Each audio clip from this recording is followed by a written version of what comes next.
Gusto mo bang i-delete ang mga na-block mo sa Facebook? So halika turuan kita ng tips kung paano ito i-delete. Let's go. Okay, buksan mo lang ang iyong Facebook app, kaibigan. Tap mo lang itong profile pic. Tap mo lang itong 3 lines. I-tap mo lang itong settings and privacy. I-tap ang settings. Scroll down ka pababa.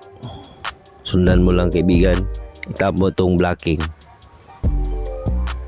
At dito mo makikita ang mga na-block mo sa Facebook. So ngayon, paano nga ba ito i-delete? So screenshot mo lang ito. At pagkatapos mo ma-screenshot, ay mag-back ka lang. Back ka lang uli. Then i-tap mo itong 3 lines. I-tap mo lang itong help and support. Then tap mo itong report a problem. Tap continue to report. Include. Scroll up. Hanapin mo lang yung profile. Then dito, kagawa tayo ng appeal ka Facebook. So pwede nyo rin itong kopyahin.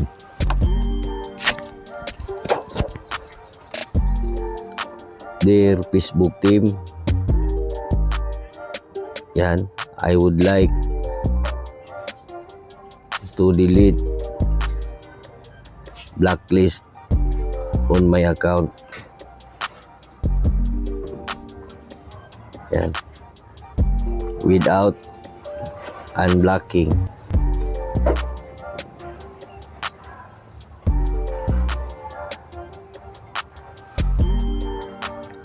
Hope for your quick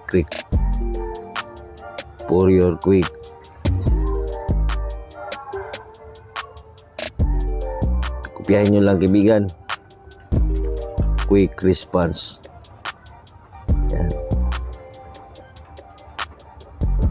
Then ilagay mo dyan sa ibaba, sincerely yours.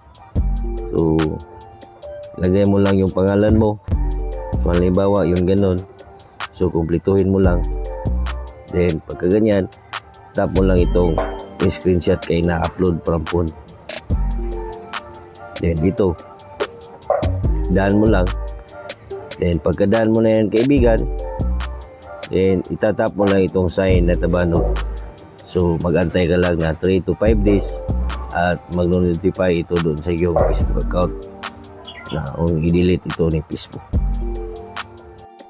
At kung nagustuhan mo ang ating video, kaibigan, at kung marami ka pang gustong alamin na mga kaalaman, i-follow at i-share mo ito. Salamat.